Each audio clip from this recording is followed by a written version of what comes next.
Friends नमस्कार, स्वागत है आप सभी का एजुकेशन मंत्रा में। दोस्तों इस वीडियो में बहुत सारी इंपॉर्टेंट अपडेट्स पर हम चर्चा करेंगे और यहाँ पर दोस्तों देखा जाए टीजीटी पीजीटी 2022 24 जुलाई की परीक्षा स्थगित, तदर्थ शिक्षक सीटेट और रेलवे में रोजगार, करोड़ों रोजगार घटे हैं, सीयूईटी का पेपर आसान था, अन्य महत्वपूर्ण खबरों पर डिस्कशन करेंगे।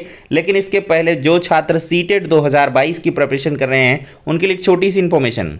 आज हम बात करेंगे सीटेट 2022 की बेस्ट बुक के बारे में जो चक्षु पब्लिकेशन की है। इस पुस्तक की अगर खास बात करें तो ये सीटेट के नवीनतम पाठ्यक्रम पर आधारित है।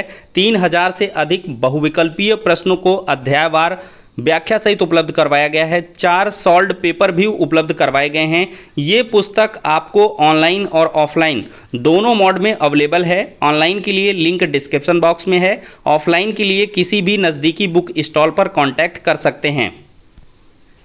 इतना ही नहीं, चक्षु पब्लिकेशन की तरफ से सीटेट स्टडी गाइड के साथ ही साथ सीटेट का प्रैक्टिस सेट भी उपलब्ध करवाया जाता है, जिसमें 2000 से अधिक बहुविकल्पीय प्रश्न हैं, 7 सॉल्व्ड पेपर हैं, 10 प्रैक्टिस सेट भी उपलब्ध करवाए गए हैं, जिनकी मदद से आप अपनी प्रिपरेशन को और भी ज़्यादा मजबूत कर सकते हैं। तो देर किस बात की, चक्षु पब्लिकेशन की बेस्ट बुक के साथ सीटेट 2022 को क्रैक। तो देखा जाए तो कल की डेट में हमने आपको अपडेट प्रोवाइड की थी कि टीजीटी पीजीटी 2022 के छात्र जो है बहुत भारी संख्या में मिले थे चयन बोर्ड के अध्यक्ष से, और चयन बोर्ड से ये चीज़ें निकल के आई थी कि जो ऑनलाइन आवेदन है उसकी मियाद बिल्कुल भी नहीं बढ़ेगी। तो इसको जो है चयन बोर्ड ने एक नोटिस के माध्यम से भी स्पष्ट कर दिया है कि जो आवेदन की तिथि है अब वो नहीं बढ़ाई जाएगी। और देखिए यहाँ पर बहुत सारे छात्रों के जो ऑनलाइन आवेदन है वो फंस गए हैं। उन्होंने रजिस्ट्रेशन कर रखा था, लेकिन कुछ आलस्य बस या कुछ लापरवाही बस उन्होंने क्या किया कि फाइनल सबमिट नहीं किया था और किसी ने फीस देरी से जमा की। और देखिए जब भी आप फॉर्म वगैरह भरें तो एक जिम्मेदारी से भरें, उसका रजिस्ट्रेशन कर लें, नेक्स्ट प्रोसेस कंप्लीट करें, फिर नेक्स्ट, मतलब फाइनल जब तक आपका प्रिंट ना निकल आए तब तक आप खाली या चुप ना बैठें। ये नहीं कि बस अगले दिन हो जाएगा। कौन सा आपको बहुत बड़ा आफत है भाई, आप इसी के लिए प्रिपरेशन कर रहे हो, लेकिन अब जिसका फॉर्म रुक जा रहा है तो उसका भविष्य चौपट है, वो अब अप्लाई नहीं कर पाएगा, क्योंकि इसमें ऑनलाइन आवेदन की जो तिथि है वो बिल्कुल से नहीं बढ़ेगी। तो ऐसे में हजारों छात्रों को यहां से झटका लग चुका है। यहाँ पर दोस्तों चयन बोर्ड ने 15/7/2022 की डेट का जो नोटिस है वो निकाल दिया है और यहाँ पर देख सकते हैं दोस्तों, कतिपय अभ्यर्थियों में भ्रम की स्थिति के दृष्टिगत निम्नानुसार स्थिति स्पष्ट की जाएगी। ससमय जो आवेदन शुल्क का भुगतान कर चुके अभ्यर्थी आवेदन का दूसरा भाग यानी कि फाइनल सबमिट को ई परीक्षा पोर्टल पर 16 तक कर सकते हैं, 16 जुलाई तक। और यहाँ पर दूसरा पॉइंट है, जिन अभ्यर्थियों द्वारा आवेदन शुल्क के सफलतापूर्वक भुगतान के उपरांत भी ई परीक्षा पोर्टल पर जो है योर इंटर्ड बैंक नेम, ये सब जो है not matched on your bank details are not available on the website प्रदर्शित हो रहा है, तो ऐसी दशा में अभ्यर्थियों को ई परीक्षा पोर्टल के होम पेज पर दिए गए link update transaction ID bye double verification mode पर रजिस्ट्रेशन नंबर, जन्मतिथि, लिंग अंकित करते हुए पेमेंट डिटेल्स, भुगतान की अंतिम तिथि 13 तक अपडेट कर सकते थे। नोट, उक्त का उल्लेख ई परीक्षा पोर्टल पर स्पष्ट रूप से प्रदर्शित है, तो 13 तक ही आपको कर लेना था ये चीज। अगर आपने अपडेट नहीं किया तो अगला पॉइंट है, यदि अभ्यर्थी द्वारा आवेदन शुल्क जमा करने पर फेल्योर प्रदर्शित हो रहा है तो अभ्यर्थी द्वारा ई परीक्षा पोर्टल पर शुल्क भुगतान की अंतिम तिथि 13 तक पुनः शुल्क भुगतान किया जा सकता था। अब ऑनलाइन आवेदन संबंधित संपूर्ण कार्रवाई एनआईसी के ई परीक्षा पोर्टल के माध्यम से संचालित है। चयन बोर्ड द्वारा इसमें किसी भी प्रकार की ऑफलाइन कार्रवाई संभव ही नहीं है। तो कुल मिलाकर के गेम ओवर हो चुका है। यहाँ पर दोस्तों देख भी सकते हैं समाचार पत्र के माध्यम से टीजीटी पीजीटी के आवेदन की नहीं बढ़ेगी तिथि। 2022 के आवेदन की अंतिम तिथि 1 सप्ताह के लिए पहले ही बढ़ाई जा चुकी है। चयन बोर्ड के सचिव ने बताया है कि अब तिथि नहीं बढ़ेगी। आवेदन शुल्क समय से जमा कर चुके अभ्यर्थी दूसरे भाग एनआईसी के ई परीक्षा पोर्टल पर 16 जुलाई तक पूरा कर सकते हैं। इनके लिए भी मौका है, 16 जुलाई के बाद ये भी बंद हो जाएगा और कुछ हाथ नहीं लगने वाला। अब दोस्तों कल के मुलाकात में यहाँ पर सबसे बड़ी बात जो रखी गई कि परीक्षा जनपद मंडलों पर हो या मुख्यालयों पर की जाए, और साथ ही साथ जो हर एक जनपद में परीक्षा केंद्र बनाया जाता है उसको ना बनाया जाए। तो इस पर चयन बोर्ड विचार करेगा और साथ ही साथ परीक्षा को ससमय जल्द करवाया जाए इसके लिए भी कहा गया, लेकिन इस पर चयन बोर्ड ने कहा कि हम पहले से ही इसकी तैयारियां कर रहे हैं और संभव होगा तो जितना जल्दी से जल्दी परीक्षा हम करवा पाएंगे तो करवा लेंगे। मतलब अक्टूबर महीना मान के आप चलिए कि परीक्षा आपकी होना निश्चित है। अब दोस्तों बात रही कि जो ऑनलाइन अध्याचन है वो मंगाया जाए, जिससे कि टीजीटी पीजीटी 2022 में जो कह लें कि नंबर ऑफ पोस्ट हैं, वैकेंसीज हैं, वो बढ़ जाएं। लेकिन इसके लिए अब पोर्टल को दोबारा खोला जाएगा, ऐसा आश्वासन मिला है। और इस आश्वासन के चलते कुछ सच्चाई भी है, चूंकि तदर्खों का जो आंकड़ा है वो लगातार खंगाला जा रहा है।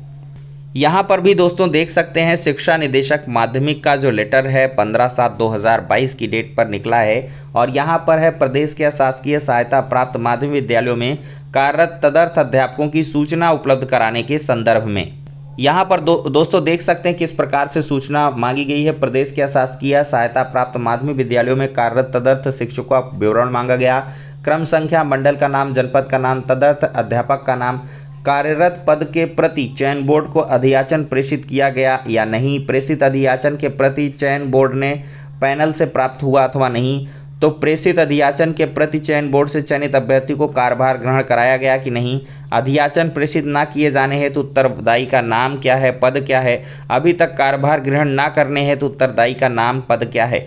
तो ये बहुत ही संवेदनशील जो इन्फॉर्मेशन है वो मंगाई जा रही हैं और इनका कहीं ना कहीं लक्ष्य और उद्देश्य यही है कि तदर्थों की जो क्लियर कट इन्फॉर्मेशन है वो ले ली जाए और इसके बाद से इनके सीटों पर जो भी फाइनल डिसीजन लेना है वो ले लिया जाए।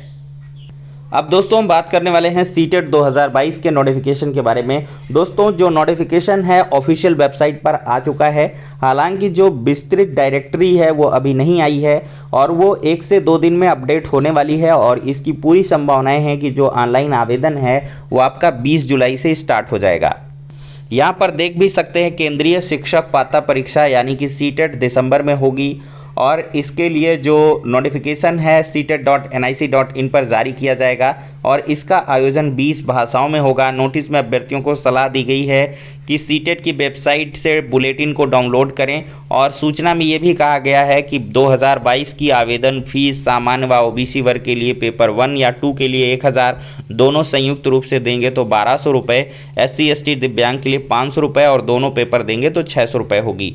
तो दोस्तों जो रिसोर्सेज के माध्यम से इन्फॉर्मेशन निकल के आ रही है कि बहुत जल्द इसके आवेदन होंगे। जुलाई से अगस्त के माह, सितंबर में, अक्टूबर में तैयारियां, नवंबर में कर लेगा सीटेट और दिसंबर में आपका परीक्षा कंडक्ट हो जाएगा। तो दोस्तों ये सीटेट उन छात्रों के लिए काफ़ी महत्वपूर्ण है जो अभी बीएड कर रहे हैं या कर चुके हैं या जिन्होंने डीएलएड अभी कर लिया है, कंप्लीट होने वाला है। चूँकि डीएलएड के सभी सेमेस्टर का जो रिजल्ट है वो बहुत जल्द अगस्त महीने में ही आ जाएगा, तो वो लोग सीटेट में अप्लाई करें और आराम से जिन्होंने अभी तक सीटेट या यूपीटेट नहीं निकाला वो निकाल लें। चूँकि जो एक नई भर्ती आएगी वो 1 दिसंबर के अगले महीने यानी कि 2023 में ही उसकी ज़्यादा संभावनाएं नज़र आ रही हैं और यहाँ तक कि ये भी इन्फॉर्मेशन निकल के आ रही है कि एक यूपीटेट भी नवंबर दिसंबर के महीने में कंडक्ट होगा। ये पिछले पैटर्न की भांति होगा, चूँकि 2021 का जो यूपीटेट है वो हो चुका है लेकिन 22 का नहीं हुआ है और पीएनपी से प्राप्त जानकारी के अनुसार पीएनपी भी जो टेट की तैयारियां हैं वो कर रहा है। तो इस वजह से आप लोग बिल्कुल से निश्चिंत होकर इसकी तैयारी करें और जिनके पास पहले से टेट और सीटेट निकल के रखा है तो वो लोग सुपर टेट की तैयारी लगातार करते रहें। अब दोस्तों रेलवे में रोजगार का अवसर है, दिखाते हैं क्या कुछ है। दोस्तों 876 पदों पर अप्रेंटिस एक्ट के लिए आवेदन कर सकते हैं। 15 वर्ष न्यूनतम और 24 वर्ष अधिकतम आयु है। आयु की गणना 26 जुलाई 2022 के अनुसार होगी।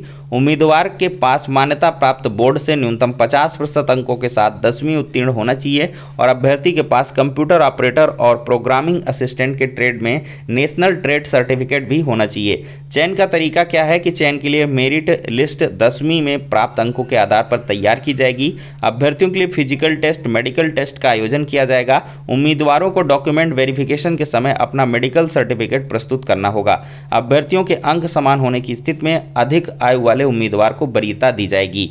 आवेदन की जो अंतिम तिथि है 26 जुलाई 2022 है। 100 रुपये आवेदन शुल्क है और ये वेबसाइट है, यहाँ पर विजिट करें।